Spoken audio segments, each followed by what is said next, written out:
বঙ্গোপসাগরে তেল, গ্যাস ও খনিজ সম্পদ অনুসন্ধান এবং উত্তোলনে নতুন করে জোর দিচ্ছে সরকার। বিশ্ব হাইড্রোগ্রাফি দিবস উপলক্ষে বাংলাদেশ নৌবাহিনী আয়োজিত সেমিনারে এই তথ্য জানিয়েছেন নৌপরিবহন মন্ত্রী শেখ রবিউল আলম।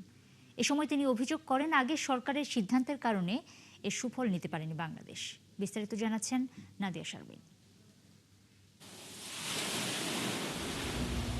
মিয়ানমার ও ভারতের সাথে সমুদ্র সীমা বিরোধ নিষ্পত্তির পর বঙ্গোপসাগরে বাংলাদেশের অধীনে এসেছে প্রায় 1,18,000 বর্গ কিলোমিটার সামুদ্রিক এলাকা। ফলে এই বিশাল সামুদ্রিক এলাকায় জ্বালানি ও খনিজ সম্পদ অনুসন্ধানের নতুন সুযোগ তৈরি হয়েছে।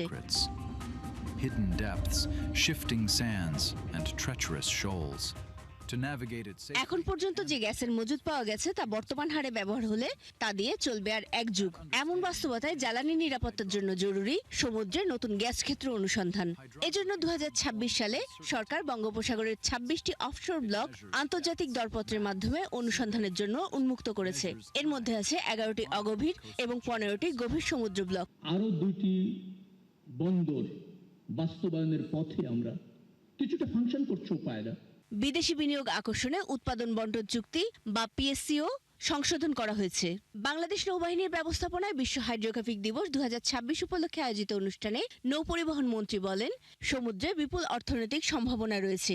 যে যত দ্রুত সেখানে পৌঁছাতে পারছে সে তত লাভবান হচ্ছে। ভারত, বার্মা সেখান থেকে দেখবেন যে সেখানে অনুসন্ধান করেছে, প্রাকৃতিক সম্পদ পেয়েছে, উত্তোলনও করেছে।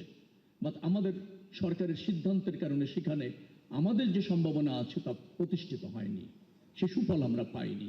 এই সরকার নীতিগতভাবে সিদ্ধান্ত নিয়েছে অফশোরগুলিতে কূপ অনুসন্ধান, জ্বালানি, খনিজ যে সমস্ত সম্পদ আছে তা চিহ্নিতকরণ এবং পরবর্তীতে উত্তোলন।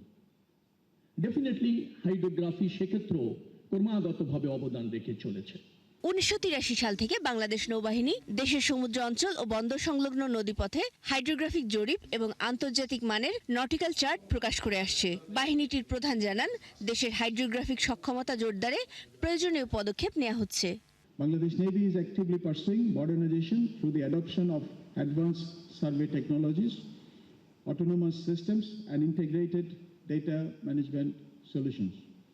Our aim is to develop a robust and interoperable marine data ecosystem aligned with international standards, ensuring that the hydrographic data serves its fullest potential across all sectors.